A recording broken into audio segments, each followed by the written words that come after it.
വാഴ 2 എന്ന സിനിമേൻ്റെ 40 ദിവസത്തെ വേൾഡ് വൈഡ് ബോക്സ് ഓഫീസും അതുപോലെ തന്നെ സിനിമേൻ്റെ 16 ദിവസത്തെ തെലുങ്ക് ബോക്സ് ഓഫീസും പരിശോധിക്കാം. നമുക്ക് അതിന് മുമ്പ് ഇല്ലാതെ കാണുന്നവരാണെങ്കിൽ മറക്കുക സബ്സ്ക്രൈബ് ചെയ്യുക.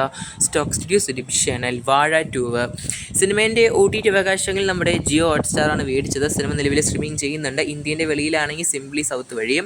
എന്തായാലും പടം തെലുങ്ക് ബോക്സ് ഓഫീസിൽ പരിശോധിക്കുകയാണെങ്കിൽ ഓൾമോസ്റ്റ് ഗ്രോസ് ആയിട്ട് സിനിമയ്ക്ക് 6,03,00,000 ഷെയർ ആയിട്ട് സിനിമയ്ക്ക് 2,91,00,000. സിനിമേൻ്റെ തെലുങ്ക് റൈറ്റ്സ് വിറ്റ് പോയത് ഓൾമോസ്റ്റ് 3,50,00,000 83% സിനിമയ്ക്ക് റിക്കവറി ലഭിച്ചിട്ടുണ്ട്. എന്നാൽ പോലും സിനിമയ്ക്ക് 60 ലക്ഷത്തിനടുത്ത് നഷ്ടമാണ് ഈ ഒരു തെലുങ്ക് ഡിസ്ട്രിബ്യൂട്ടറിന് ഈ സിനിമ കൊടുത്തത്. അതും ഓവർസീസ് കളക്ഷൻ ഉൾപ്പെടെയായിട്ടാണ് ഞാൻ ഈ പറയുന്നത്. എന്തായാലും all time Telugu box office നമ്മുടെ മലയാള സിനിമകൾ പ്രേമിൽ തന്നെയാണ് നിലവിൽ ഹയസ്റ്റ് ഗ്രോസിങ്. അതിതാരും തകർക്കാൻ വന്നിട്ടില്ല ലോക വന്നിട്ട് പോലും. എന്തായാലും നമ്മുടെ വാഴ 2 എന്ന സിനിമയ്ക്ക് നിലവിൽ നമ്മുടെ മാർക്കോ അതുപോലെ തന്നെ കുറുപ്പ് സിനിമേൻ്റെ തെലുങ്ക് ഫൈനൽ ബോക്സ് ഓഫീസാണ് തകർക്കാൻ സാധിച്ചത്. എന്തായാലും തിയേറ്ററിക്കൽ ഫ്ലോപ്പ് ആയിരിക്കുകയാണ് സിനിമ തെലുങ്ക് ബോക്സ് ഓഫീസിൽ.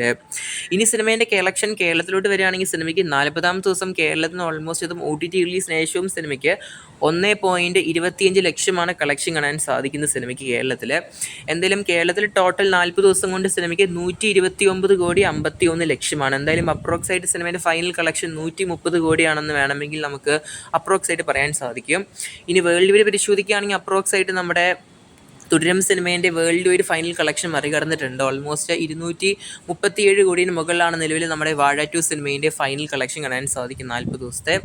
ഈ സിനിമ നമ്മുടെ കേരളത്തിലാണ് ഏറ്റവും കൂടുതൽ ഒരു ചലനം സൃഷ്ടിച്ചതെന്ന് വേണമെങ്കിൽ പറയാൻ സാധിക്കും. തമിഴ്നാടാണെങ്കിലും തെലുങ്കാണെങ്കിലും കർണാടക ആണെങ്കിലും നോർത്ത് ആണെങ്കിലും അല്ലെങ്കിൽ നോർത്ത് ഇന്ത്യ ആണെങ്കിലും ഓവർസീസ് ആണെങ്കിലും വേൾഡ് വൈഡ് ആണെങ്കിലും വാഴ സിനിമയ്ക്ക് ഒന്നും ചെയ്യാൻ സാധിച്ചില്ല. പക്ഷേ നമ്മുടെ സ്വന്തം നാട്ടിൽ കേരളത്തിലെ സിനിമയ്ക്ക് നല്ലൊരു ഹയസ്റ്റ് ഗ്രോസിംഗ് ആണ് കാണാൻ സാധിച്ചത്. ഞാൻ ഈ പറഞ്ഞ തമിഴ്നാടൊക്കെ മഞ്ഞുമൽ ബോയ്സ് ആണ് വാഴുന്നത് കളക്ഷൻ കാര്യത്തിലൊക്കെ നോക്കുകയാണെങ്കിൽ. തെലുങ്കിലാണെങ്കിലും മഞ്ഞുമൽ ബോയ്സ് ആണ്, കർണാടക ആണെങ്കിലും മഞ്ഞുമൽ ബോയ്സ് ആണ്, നോർത്ത് ഇന്ത്യയിൽ പക്ഷേ നമ്മുടെ ഉണ്ണിമുകുന്ദൻ്റെ ആയ മാർക്കോ സിനിമയാണ്.